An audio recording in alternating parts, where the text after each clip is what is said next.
Assalamualaikum warahmatullahi wabarakatuh. Alhamdulillahirabbil alamin wal aqibatu lil muttaqin wala udwana illa 'alaz zalimin. Alhamdulillah, selamat datang di video pembelajaran pendidikan agama Islam dan budi pekerti SMP kelas 9.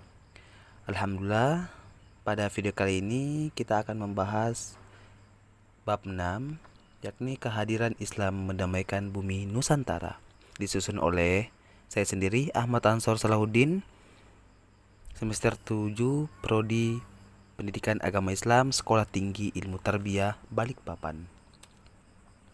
Oke, yang pertama adalah peta konsep. Kehadiran Islam mendamaikan bumi Nusantara. Yang pertama, alur perjalanan dakwah di Nusantara. Cara-cara dakwah di Nusantara, kerajaan-kerajaan Islam di Nusantara. Lalu, kita bisa mengambil hikmah kehadiran Islam mendamaikan bumi Nusantara. Dan sikap mulianya, yang pertama, mencintai para ulama dan tokoh penyebar Islam. Yang kedua, gigih dan semangat dalam berdakwah. Yang ketiga, menghargai perbedaan agama dan keyakinan. Yang keempat, giat belajar untuk meraih cita-cita. Dan yang kelima adalah rajin ibadah. Oke, lanjut. A. Alur perjalanan dakwah di Nusantara. 1. Teori Mekah. 2. Teori Gujarat. 3. Teori Persia. Dan yang keempat adalah teori Cina. Yang pertama, teori Mekah. Menurut teori Mekah, proses masuknya Islam ke Indonesia adalah langsung dari Mekah atau Arab. Terjadi pada abad pertama Hijriah atau abad ke-7 Masehi. Para pedagang dari Timur Tengah memiliki misi dagang dan dakwah sekaligus. Bahkan, motivasi dakwah menjadi pendorong utama mereka datang ke Nusantara. Orang-orang Arab yang datang kebanyakan dari keturunan Nabi Muhammad SAW yang menggunakan gelar syahid atau syarif di depan namanya. Menurut para ahli sejarah, jalur perdagangan antara Indonesia Arab telah berlangsung jauh sebelum Masehi. Lanjut, yang kedua adalah teori Gujarat. Teori Gujarat mengatakan bahwa proses kedatangan Islam ke Indonesia berasal dari Gujarat pada abad ke-7 Hijriah atau abad ke-13 Masehi. Gujarat adalah sebuah wilayah India bagian barat, berdekatan dengan Laut Arab. Menurut teori ini, orang-orang Arab bermazhab Syafi'i telah bermukim di Gujarat dan Malabar sejak awal Hijriah. Namun yang menyebarkan Islam ke Indonesia bukanlah dari orang Arab langsung, melainkan pedagang Gujarat yang telah memeluk Islam dan berdagang ke Nusantara. Orang Gujarat telah lebih awal membuka hubungan dagang dengan Indonesia dibandingkan dengan pedagang Arab. Lanjut, yang ketiga adalah teori Persia. Teori Persia mengatakan bahwa proses kedatangan Islam ke Indonesia berasal dari daerah Persia atau Parsi, yang sekarang kita kenal adalah Iran.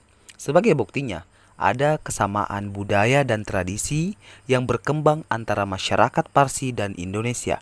Tradisi tersebut antara lain adalah tradisi merayakan 10 Muharram atau Asyura.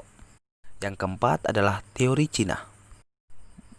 Menurut teori Cina, proses kedatangan Islam ke Indonesia, khususnya di tanah Jawa, berasal dari para pedagang Cina.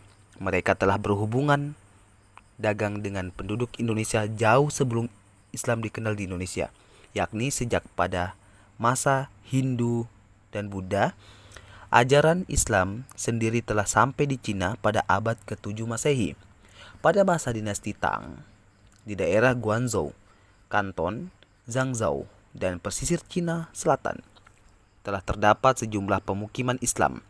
Sebagai pembuktian teori Cina ini bahwa Raja Islam pertama di Jawa, yakni Raden Patah dari Bintoro Demak, merupakan keturunan Cina. Bukti lainnya adalah adanya masjid-masjid tua bernilai arsitektur Cina atau Tiongkok di berbagai tempat di Pulau Jawa.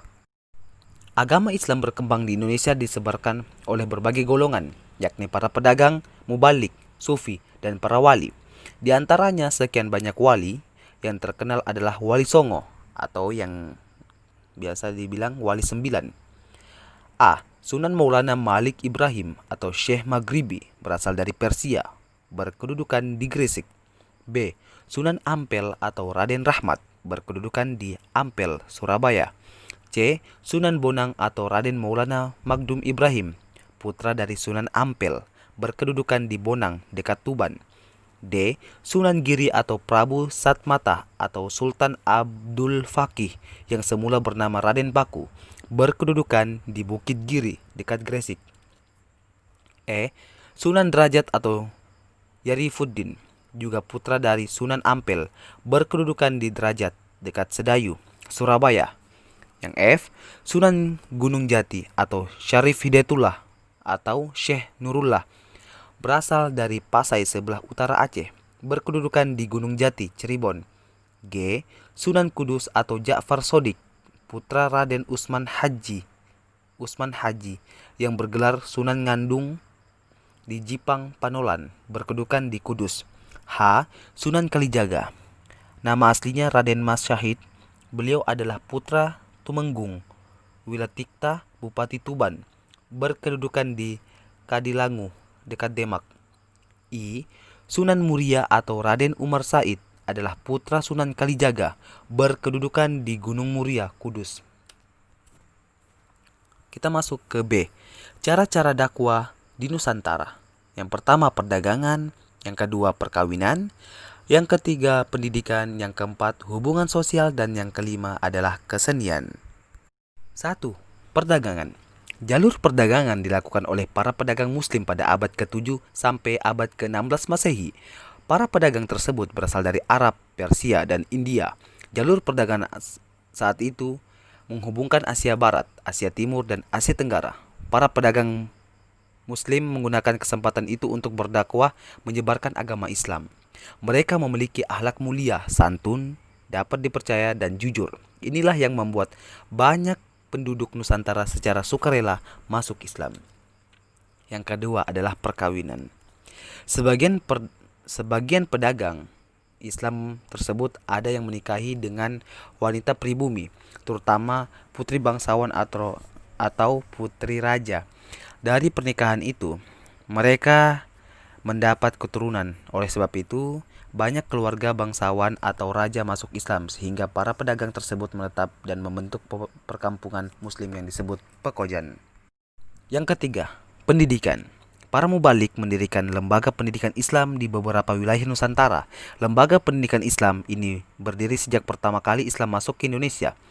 Nama berlembaga-lembaga pendidikan Islam di Aceh dikenal dengan nama Meunasah, Dayah, dan Rangkang. Di Sumatera Barat dikenal adanya surau. Di Kalimantan dikenal dengan nama Langgar. Sementara di Jawa dikenal dengan pondok pesantren. Di sanalah berlangsung pembinaan, pendidikan, dan kaderisasi bagi calon kiai dan ulama. Mereka tinggal di pondok atau asrama dalam jangka waktu tertentu. Setelah tamat, mereka kembali ke kampung dan menyebarkan Islam. Melalui cara inilah Islam terus berkembang menyebar ke daerah-daerah terpencil. Yang keempat, hubungan sosial. Para mubalik yang menyebarkan Islam di Nusantara pandai dalam menjalin hubungan sosial dengan masyarakat melalui kegiatan-kegiatan sosial. Sikap mereka santun, memiliki kebersihan jasmani dan rohani, memiliki kepandaian yang sangat tinggi, serta dermawan. Silaturahmi, bekerja sama, gotong royong mereka lakukan bersama penduduk Nusantara dengan tujuan menarik simpati agar masuk Islam. Mereka menyampaikan ajaran agama Islam dengan cara bijaksana, tidak memaksakan ataupun merendahkan. Yang kelima adalah kesenian. Sebelum Islam datang, kesenian dan kebudayaan Hindu-Buddha telah mengakar kuat di tengah-tengah masyarakat. Kesenian tersebut tidak dihilangkan tetapi justru digunakan sebagai sarana dakwah. Cabang-cabang seni yang digunakan yaitu seni bangunan, seni pahat dan ukir, seni tari, seni musik, dan seni sastra. Seni bangunan misalnya masjid, mimbar, dan ukiran-ukirannya masih menunjukkan motif-motif seperti yang terdapat pada candi-candi Hindu atau Buddha. Dapat dilihat pada Masjid Agung Demak, Masjid Agung Kesepuhan di Cirebon, Masjid Agung Banten, dan Masjid Baitur Rahman di Aceh. Begitu pula dengan pertunjukan wayang kulit. Penonton sama sekali tidak diminta upah tetapi penonton hanya diminta mengikuti ucapannya 2 kalimat syahadat. Hal ini berarti para penonton telah masuk Islam. Kita masuk yang ke C. Kerajaan-kerajaan Islam di Nusantara. Yang pertama, Kerajaan Samudra Pasai. Yang kedua, Kerajaan Aceh. Yang ketiga, Kerajaan Demak. Keempat, Kerajaan Pajang. Kelima, Kerajaan Mataram Islam. Keenam, Kerajaan Banjar. Yang ketujuh, Kerajaan Goa Tallo. Yang kedelapan, Kerajaan Ternate. Dan yang kesembilan adalah Kerajaan Tidore. 1. Kerajaan Samudra Pasai. Kerajaan Islam pertama di Indonesia adalah Kerajaan Samudra Pasai yang terletak di pesisir timur Laut Aceh, Kabupaten Lok Seumawe atau Aceh Utara sekarang. Lahirnya kerajaan Islam pertama di Indonesia diperkirakan pada pertengahan abad ke-13 Masehi. Kawasan Aceh yang strategis dan berada di pintu masuk Selat Malaka menjadikan sebagai tempat pertemuan para pedagang dari berbagai Nusantara maupun luar negeri. Salah satu buktinya adalah berdirinya Kerajaan Samudra Pasai adalah adanya nisan kubur terbuat dari granit asal Samudra Pasai milik Raja pertama Samudra Pasai, Sultan Malik Al-Saleh, meninggal pada bulan Ramadan tahun 696 Hijriah atau 1297 Masehi. Pada tahun 1521 Masehi, kerajaan ini ditaklukkan oleh Portugis sehingga mengalami kemunduran dan berada di bawah kekuasaan Kerajaan Aceh. Kerajaan Samudra Pasai berakhir pada tahun 1524 Masehi. 2. Kerajaan Aceh. Kerajaan Aceh terletak di daerah yang sekarang dikenal dengan nama Kabupaten Aceh Besar. Sultan pertama yang memerintah dan sekaligus sebagai pendiri Kerajaan Aceh adalah Sultan Ali Muhayyad Shah pada tahun 1514 sampai dengan 1528 Masehi. Sultan Ali memperluas wilayahnya dengan bekerja sama dengan Portugis ke wilayah Pidie, kemudian ke wilayah Pasai, hingga melebar ke wilayah Sumatera Timur. Peletak dasar kebesaran kerajaan Aceh adalah Sultan Alauddin Riayat Shah yang bergelar Al-Qohar yang bekerja sama dengan kerajaan Turki Utsmani dan kerajaan-kerajaan Islam lain di Indonesia untuk melawan Portugis. Pada masa pemerintahan Iskandar Muda, kerajaan Aceh mencapai puncak kekuasaannya. Banda Aceh dibuka menjadi pelabuhan internasional. Pada masa Sultan Iskandar Muda, disusun undang-undang tentang tata pemerintahan yang disebut Adat Makutah Alam. Sultan Iskandar Muda wafat pada tahun 1636 Masehi dan digantikan menantunya, yaitu Sultan Iskandar Tsani pada tahun 1636 sampai 1641 Masehi. Masa pemerintahannya tidak sekuat masa pemerintahan Sultan Iskandar Muda, sehingga digantikan oleh permaisurinya sendiri, yaitu putri Sultan Iskandar Muda yang bernama Syafi'atuddin. Sejak Sultan Iskandar Muda wafat, kerajaan Aceh terus mengalami kemunduran. Yang ketiga, Kerajaan Demak. Kerajaan Demak terletak di Kabupaten Demak, Jawa Tengah. Kerajaan ini merupakan kerajaan Islam pertama dan terbesar di pesisir utara Jawa. Wilayah Demak sebelumnya merupakan wilayah kadipaten dari Kerajaan Majapahit. Kerajaan ini yang menjadi pelopor penyebaran agama Islam di Pulau Jawa dan Nusantara. Kerajaan Demak didirikan oleh Raden Patah pada tahun 1478 Masehi. Beliau merupakan putra Prabu Kertabumi, seorang raja Majapahit. Setelah tahta ayahnya jatuh ke tangan Girindra Wardana dari Keling dan Demak menjadi terancam. Majapahit mengalami kekalahan dan pusat kekuasaan bergeser ke Demak. Sejak saat itu, Demak berkembang menjadi besar dan menguasai jalur perdagangan di Nusantara. Wilayah kekuasaan Demak cukup luas, meliputi daerah sepanjang pantai utara Pulau Jawa.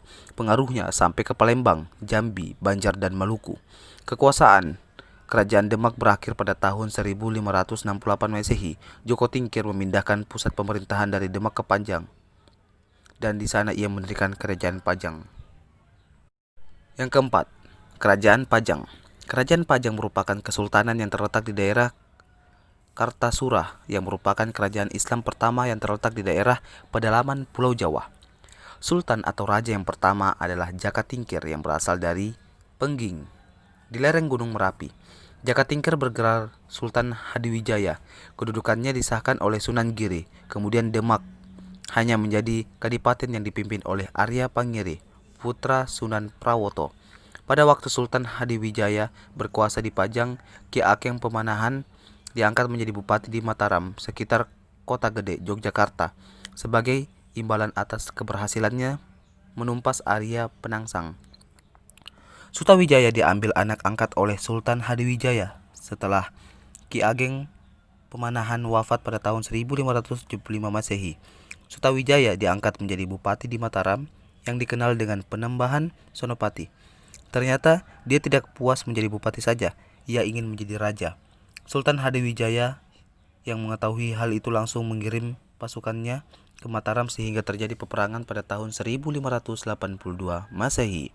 Tetapi mengalami kekalahan besar hingga Sultan Hadiwijaya sakit dan akhirnya wafat sehingga terjadi perebutan tahta.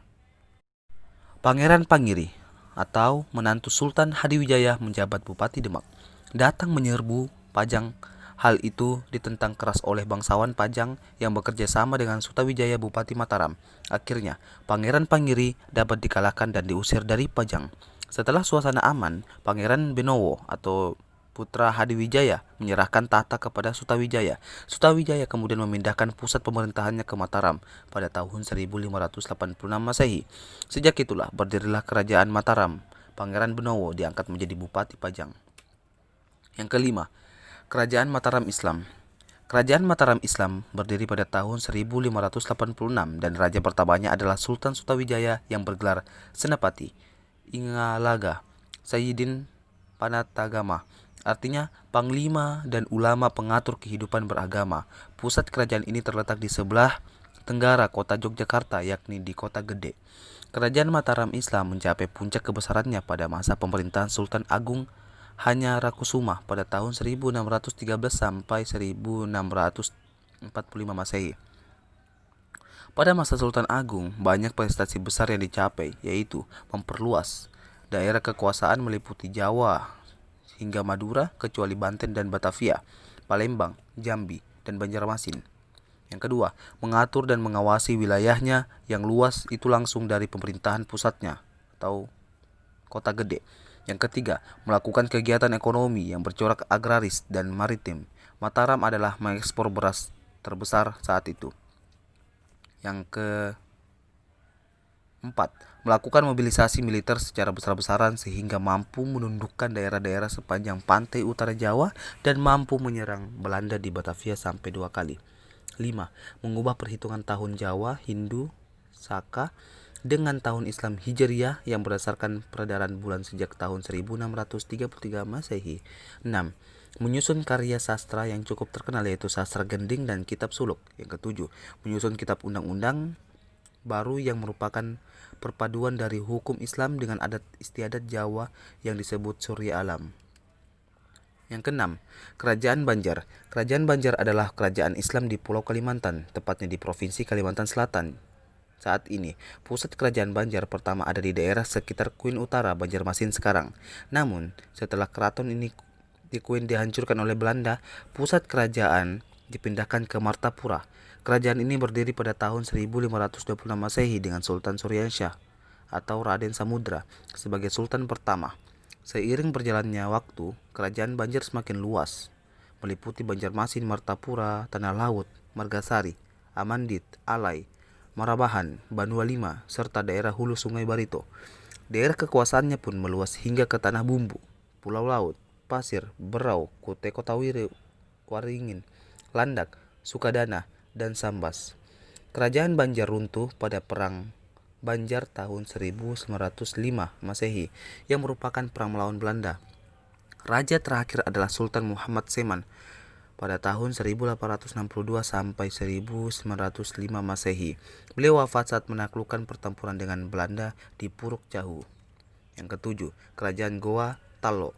Pada awalnya, di daerah Goa terdapat 9 komunitas yang dikenal dengan nama Bate Salapang atau 9 bendera, yang kemudian menjadi pusat kerajaan Goa, Tombolo, Langkiung, Lakiung, Parang-Parang, Data, Agang Jene, Saumata, Bisye, Seru, dan Kalili.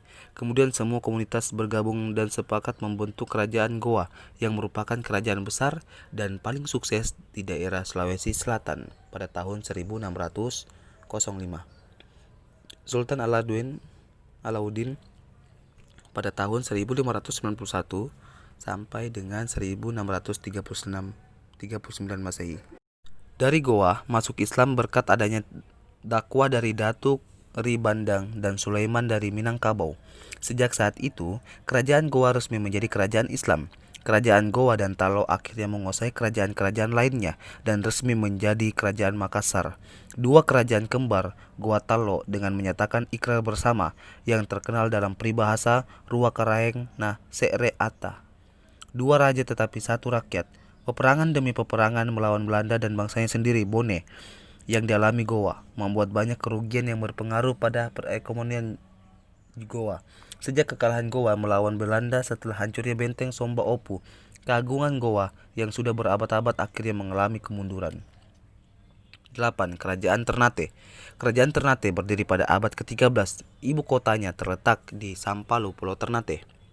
Selain kerajaan Ternate di Maluku, juga telah berdiri kerajaan-kerajaan lainnya, yaitu Jailolo, Tidore, Bacan, dan Obi. Di antara kerajaan-kerajaan itu, kerajaan Ternate yang paling maju.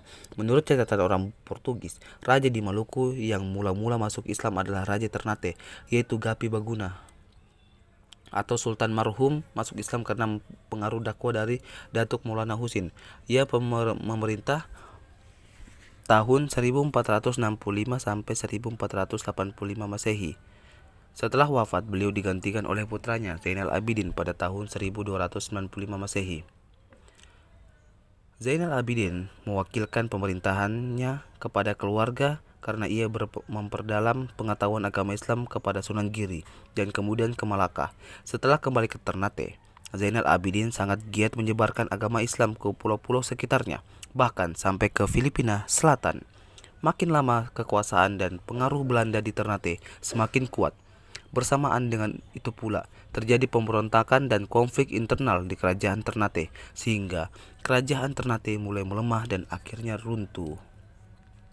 Yang kesembilan, Kerajaan Tidore adalah kerajaan Islam yang berpusat di wilayah kota Tidore, Maluku Utara. Kerajaan Tidore terletak di sebelah selatan Ternate. Raja Tidore pertama adalah Syahadati alias Muhammad Nakal yang naik tahta sekitar tahun 1081 Masehi.